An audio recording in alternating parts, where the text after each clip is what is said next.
जय मसीह की प्यारे दोस्तों, खुदावंद आपके साथ हो। खुदावंद आपको बड़ी बरकत है।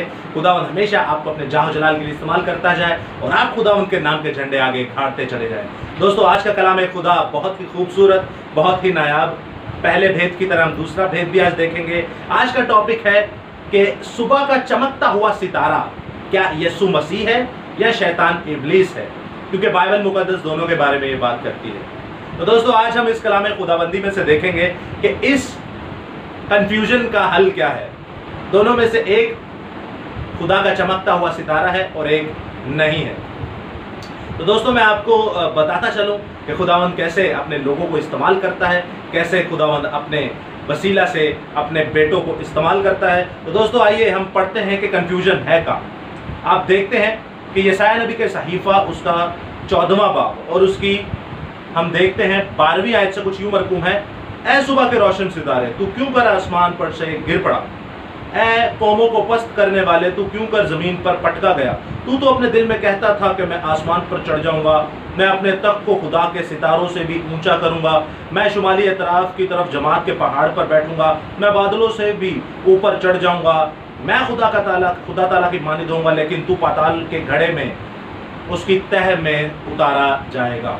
दोस्तों, खुदावंद यहाँ पर हमें इस तबाक में कुछ यूं फरमाता है कि शुरू का ही लफ्ज आप देखते हैं, ऐ सुबह के रोशन सितारे। अब सुबह के रोशन सितारे, अब नीचे आप इस तलाक को पढ़ते जाते हैं तो नीचे हमें मिलता है कि 5 बार मैं की गई है कि मैं आसमान पर चढ़ जाऊंगा, मैं खुदा के तख्त के सितारों से भी ऊपर अपना तख्त लगाऊंगा, मैं शुमाली तरफ की तरफ इंसाफ करूंगा, बादलों से भी ऊपर चढ़ जाऊंगा, मैं खुदा ताला की माने दूंगा। आप जानते हैं ये शैतान इब्लीस के डायलॉग्स हैं। शैतान इब्लीस ने, और ये खता, ये गुनाह कबीरा उसने दिल में किया। अब ये दिल में घमंड समा गया। आप इज़ीकियल की किताब पढ़ते वहां पे इसकी और डिटेल लिखी है कि खुदा ने कैसे, यीशु मसीह ने कैसे इसको गंद की तरह नीचे फेंक दिया। इसके दिल में घमंड आ गया, दिल में गरूर आ गया, मुंह से नहीं दिल से। खुदा दिलों के भेदों को भी जानता है। तो खुदा ने इस शैतान को ये सारी डिटेल शैतान की लिखी। अब ये डिटेल जो है ये इस जमीन बनने से भी पहले की है। यह आसमान की डिटेल है। जब आसमान में पहला गुनाह हुआ, आसमान की जन्नतुल फिरदौस में पहला गुनाह हुआ, किबरिया पर पहला गुनाह हुआ, तीसरे आसमान पर पहला गुनाह हुआ, ये उसकी बात की जा रही है। तो दोस्तों, यहाँ पर लफ्ज जो पहला लिखा हुआ है 12वीं आयत का पहला लफ्ज है, ऐ सुबह के रोशन सितारे, तू क्यों कर जमीन पर पटका गया। यानी कि ये बात हो रही है शैतान इब्लीस के बारे में, लूसीफर के बारे में। ये किसके बारे में बात हो रही है? शैतान इब्लीस के बारे में, लूसीफर के बारे में। अब हम देखते हैं कि ये जो सुबह का रोशन सितारा है, ये लफ्ज को आपने याद रखना है क्योंकि हमारा टॉपिक भी है कि सुबह का रोशन सितारा और किसके लिए इस्तेमाल किया गया। अगर कोई आपसे गैर अक़वाम का भाई पूछे तो आप कंफ्यूज मत हो जाइएगा, डर मत जाइएगा, आप उन्हें ये जवाब दे सकते हैं। लेकिन उसके लिए एक और आपके सामने आयत रखूंगा जो कंफ्यूज कर सकती है। मुकाशफा ही की किताब उसका 2रा बाब और उसकी 26वीं से 28वीं आयत में कुछ यूं मरकूम है, मैं पूरी आयत पढ़ता हूँ। जो गालिब आएगा, जो मेरे कामों के मुआफिक आखिर तक अमल करेगा, मैं उसे कौमों का इख्तियार दूंगा और वो लोहे के आसा पर से उन पर हुकूमत करेगा, जिस तरह के कुम्हार के बर्तन चिकनाचूर हो जाते हैं। चुनाचा मैंने भी ऐसा इख्तियार अपने बेटों, अपने बाप से पाया है और मैं उसे सुबह का सितारा दूंगा, सुबह का सितारा दूंगा। अब एक आयत और आप पढ़ लेते हैं। पैदाइश मुकाशफा ही की किताब उसका आखिरी बाब 22वां बाब और उसकी 16वीं आयत में कुछ यूं मरकूम है, मुझ यीशु ने अपना फरिश्ता इसलिए भेजा कि कलीसियाओं के बारे में तुम्हारे आगे इन बातों की गवाही दे कि मैं दाऊद की असल और नस्ल और सुबह का चमकता हुआ सितारा हूं। यीशु मसीह अपने को क्या कह रहे हैं? मैं दाऊद की असल और नस्ल और सुबह का चमकता हुआ सितारा हूं। और मुकाशफा 2 बाब में हमने सीखा कि जो गालिब आएगा खुदा उसे सुबह का रोशन सितारा देगा, यानी कि खुदा अपने आप को उसे देगा, क्योंकि यीशु मसीह अपने आप को चमकता सितारा कह रहे हैं। अब दोस्तों, कंफ्यूजन क्या है? कंफ्यूजन यह है कि यशायाह की किताब में भी 14वें बाब में उसकी 12वीं आयत में लूसीफर को कहा गया है कि तू सुबह का रोशन सितारा है। यहाँ पर खुदावंद यीशु मसीह को कहा गया है कि तू सुबह का रोशन सितारा है। और यीशु मसीह कह रहे हैं जो गालिब है मैं उसे सुबह का रोशन सितारा दूंगा, यानी अपने आप को दूंगा। फिर मुकाशफा की यहाँ पर आयत में लिखा है मैं दाऊद की असल और नस्ल और सुबह का चमकता हुआ सितारा हूँ। तो दोस्तों क्या ये दोनों शख्सियत एक ही हैं?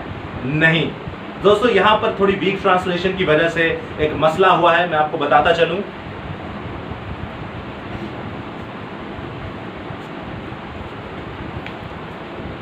आप देखते हैं किंग जेम्स वर्जन अगर आप पढ़ते हैं बाइबल मुकद्दस का, जो किंग जेम्स वर्जन का मतन है जिससे उर्दू ट्रांसलेशन हुई है, अगर आप ये किंग जेम्स वर्जन पढ़ते हैं, अगर आपके पास ये बाइबल नहीं तो आप इसको नेट पे जाके सर्च कर सकते हैं। अगर आप खरीद नहीं सकते तो नेट पे सर्च भी कर सकते हैं। दोस्तों इस बाइबल को जब आप पढ़ते हैं तो यहाँ पर यशायाह 14वें बाब की 12वीं आयत में कुछ यूं लिखा है, O Lucifer son of the morning. वहां पे ये नहीं लिखा ओ लूसीफर सुबह के रोशन चमकते सितारे, लेकिन लिखा है O Lucifer son of the morning. यहाँ पर Bible English King James version में ये नहीं लिखा O Lucifer you are the morning star, या डॉन ऑफ द मॉर्निंग, या स्टार ऑफ द मॉर्निंग, या शाइनिंग स्टार, इस तरह का कुछ नहीं लिखा। दोस्तों मैं फिर से कह रहा हूं कि ये अगर आप ओरिजिनल मतन में पढ़ते हैं, किंग जेम्स वर्जन में आप पढ़ते हैं, तो दोस्तों यहाँ पर यशायाह 14वां बाब उसकी 12वीं आयत में लिखा है O Lucifer son of the morning, यानी कि सुबह के चमकते हुए सितारे के बेटे, सुबह के चमकते हुए सितारे के बेटे, यानी खुदा के बेटे, यानी यीशु मसीह के बेटे, जो यहाँ पर मुकाशिफा 22 बाब में लिखा है कि मैं दाऊद की असल और नस्ल और सुबह का रोशन चमकता सितारा हूं। तो खुदावंद कहता है ओ लूसीफर, यानी कि ए लूसीफर तू जो चमकता हुआ सितारा उसका बेटा है, O Lucifer son of the morning, son of the morning star. तो दोस्तों याद रखिएगा, जब नीचे गिराया गया शैतान तो तब उसका नाम शैतान, शैतान का मतलब है शुरू से ही खूनी, हमारे मुखालिफ, फिर उसका नाम चेंज हुआ इब्लीस, इब्लीस यानी कि हमारा दुश्मन। और लूसीफर का मतलब क्या है? लूसीफर का मतलब द लाइट बेरर, ये रोशनी का अलंबरदार और रोशनी का बेटा, या सन ऑफ द मॉर्निंग, या सुबह के सितारे का बेटा। आसान लफ्जों में कह ले, लूसीफर का मतलब है खुदा का बेटा। लूसीफर का मतलब क्या है? यीशु मसीह का बेटा। तो ये आप देखते हैं लैटिन ग्रीक लैंग्वेज में, यूनानी लैंग्वेज में लूसीफर नाम लिया गया है शैतान इब्लीस का, जो कि आसमान पर लिया जाता था। तो दोस्तों ग्रीक लैंग्वेज में इसे कहा गया O Lucifer son of the morning, यानी कि ए सुबह के रोशन सितारे के बेटे, ना कि सुबह का रोशन सितारा, क्योंकि वो यीशु मसीह है। दोस्तों क्या फरिश्तों को या लूसीफर को खुदा का बेटा कहा गया? जी बिल्कुल कहा गया है। आप बाइबल मुकद्दस पढ़िए, कौम बनी इसराइल को खुदा का बेटा कहा गया है, कौम इफ्राइम को खुदा का पिलौठा कहा गया है, आपको मुझे खुदा का बेटा कहा गया है यीशु मसीह के वसीला से।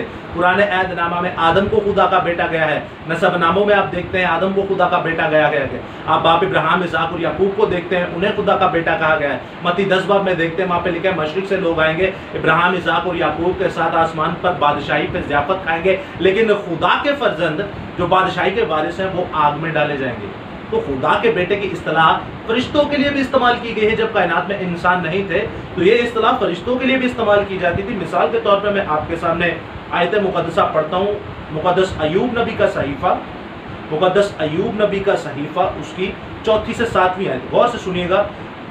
खुदा लूसीफर से फरमा रहा है, तू कहाँ था जब मैंने ज़मीन की बुनियाद डाली? तू दानिशमंद है तो बता, क्या तुझे मालूम है कि किसने उसकी नाप ठहराई, या किसने उस पर सूत खींचा? किस चीज पर उसकी बुनियाद डाली गई, या किसने उसके कोने का पत्थर ठहराया? और से सुनिएगा, ये की पॉइंट वर्स है 7वीं। जब सुबह के सितारे मिलकर गाते हैं और खुदा के सब बेटे खुशी से ललकारते हैं। अब सितारे तो नहीं गा सकते भाई, सितारे कैसे गाएंगे? ये चांद सितारे, सूरज सितारे, सियारे, चांद, ये तो नहीं गा सकते। तो सुबह के सितारे जब मिलकर गाते हैं, यानी कि खुदा के बेटे, नीचे लिखा है, और खुदा के सब बेटे खुशी से ललकारते हैं, यानी कि फरिश्तों की बात हो रही है जब ये खुशी से आसमान पर ललकारते हैं। मुकाशफा की किताब में लिखा है, कदूस कदूस कदूस तू ही जिंदा जलाली अब्बा है। उसके बाद आप देखते हैं ज़बूर की किताब, उसका 147वां बाब, ज़बूर 147 और उसकी 4वीं आयत में लिखा है, वो सितारों को शुमार करता और उन सब के नाम रखता है। क्या ये सितारों के? नहीं दोस्तों, वो फरिश्तों को चुनता है और फरिश्तों के नाम रखता है। क्रोबीम, तराफीम, सराफीम, जब्राइल, मेकाएल, लूसीफर, इन सब के नाम खुदा ने रखे थे। तो उसके बाद आप देखते हैं दोस्तों, एक आखिरी बात आपको बताता चलूं जो हमारे लिए और ज़्यादा इस कंफ्यूजन को क्लियर करेगी।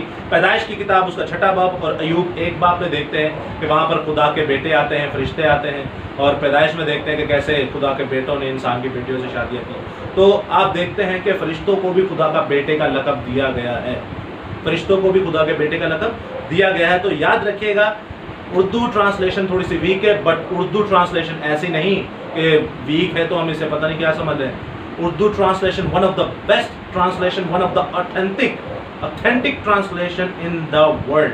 बाइबल मुकद्दस सबसे मुफीद उर्दू ट्रांसलेशन में हमारे पास महफूज है खुदावंद के वसीला से। तो थोड़ी सी ये एक कमज़ोरी थी, कमज़ोर ट्रांसलेशन थी कि जहाँ पर लिखा है ए सुबह के रोशन सितारे, लेकिन आप किंग जेम्स वर्जन में देखते हैं तो यहाँ पर लिखा है O Lucifer son of the morning star, यानी कि सुबह के रोशन सितारे के बेटे, यानी खुदा के बेटे, यानी खुदा का फरिश्ता, यानी यीशु मसीह के बेटे। तो दोस्तों आई होप आपकी कंफ्यूजन क्लियर होगी और अगर कोई सवाल हो तो आप कर सकते हैं। बाकी खुदावंद आपके साथ हो, खुदावंद आपको बड़ी बरकत दे। उस कलाम खुदा को आगे ज़्यादा से ज़्यादा शेयर कीजिए, और कोई सवाल हो तो आप कर सकते हैं। खुदावंद आपको बड़ी बरकत दे। आमीन।